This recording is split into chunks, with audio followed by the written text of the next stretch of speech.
There was a time in Ayan's life when every word thrown at him was a spark waiting to ignite a fire.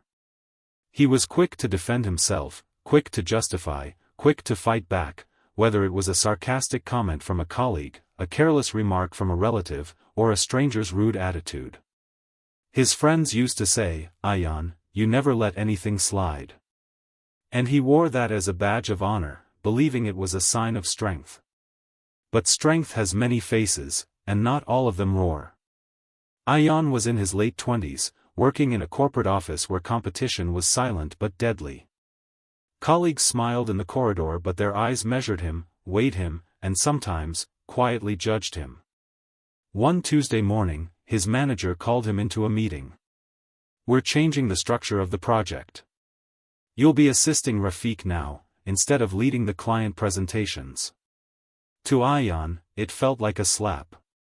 He had worked weeks to prepare, and now, in his eyes, it was being taken away. He reacted instantly. "But sir, I've done all the work.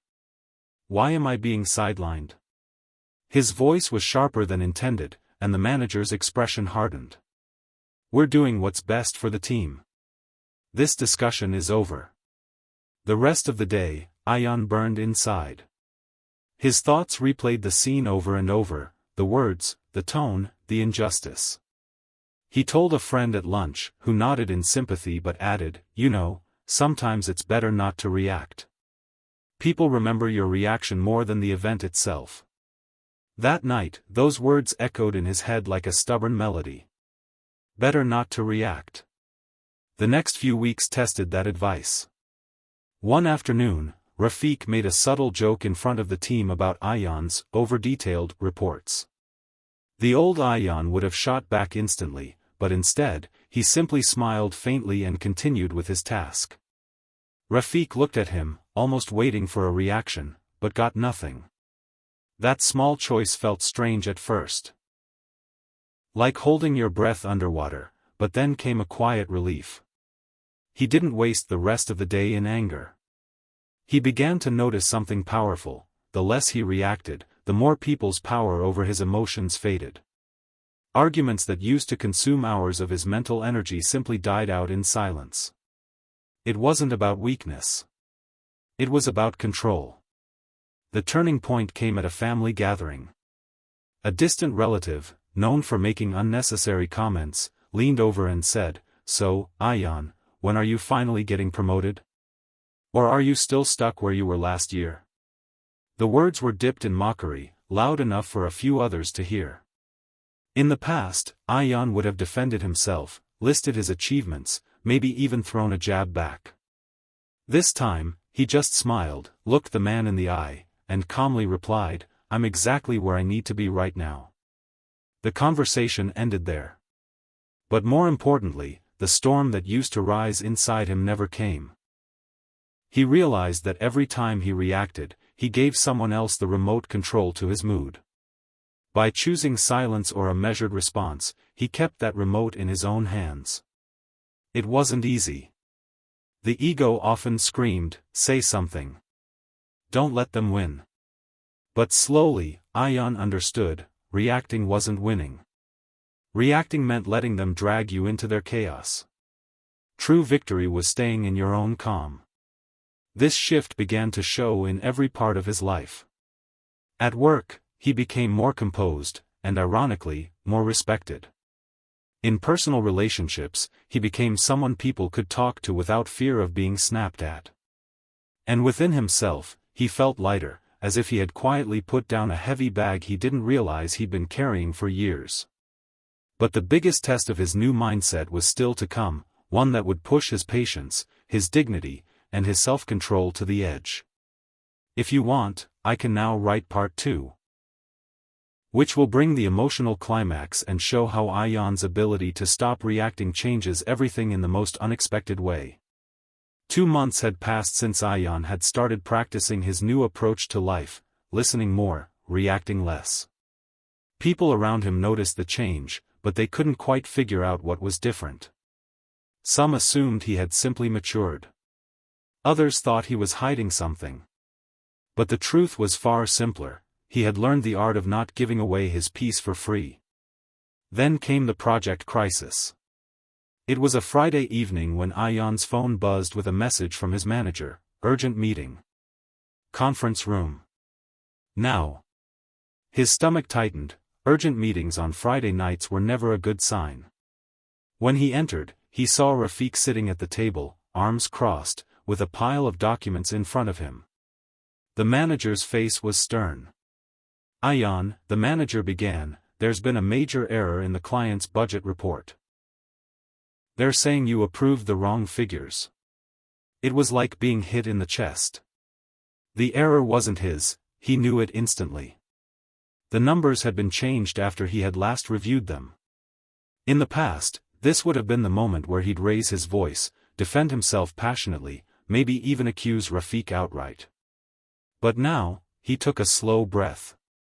"I understand the concern," he said evenly. "Can I have some time to review the document trail before we conclude where the mistake happened?" The room fell quiet for a moment.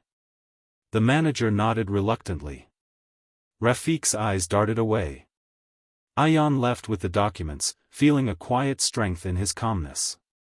Over the weekend, he combed through the files. And there it was, the audit log showed the changes were made from Rafiq's account, 2 days after Ayan's approval. On Monday morning, he walked into the manager's office, placed the printed log on the desk, and simply said, "I thought you'd want to see this." No drama. No gloating.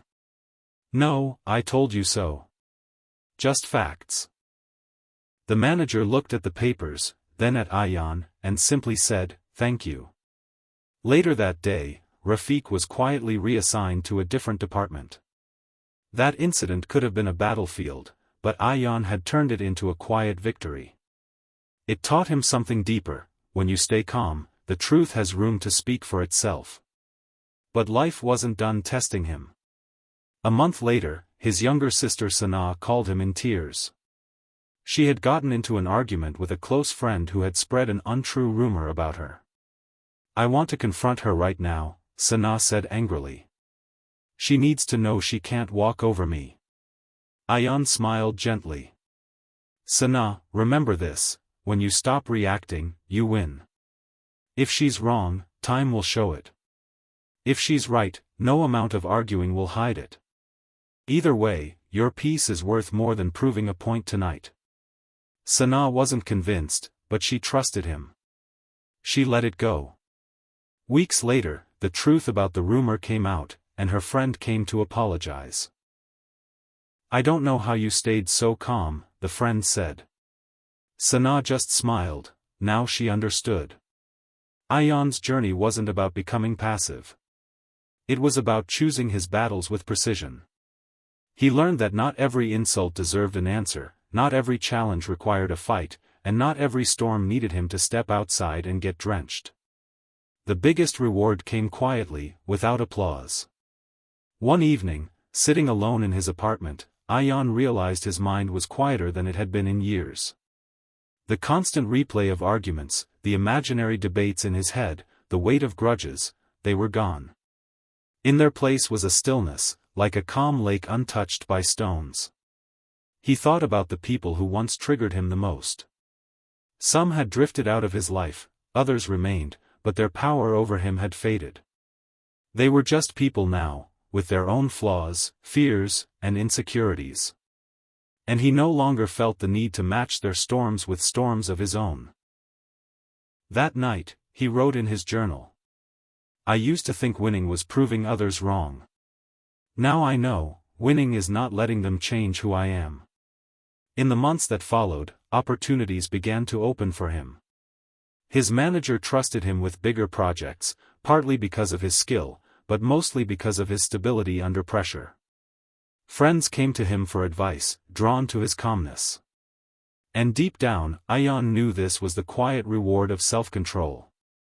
Because when you stop reacting, you don't just win the argument, you win yourself back.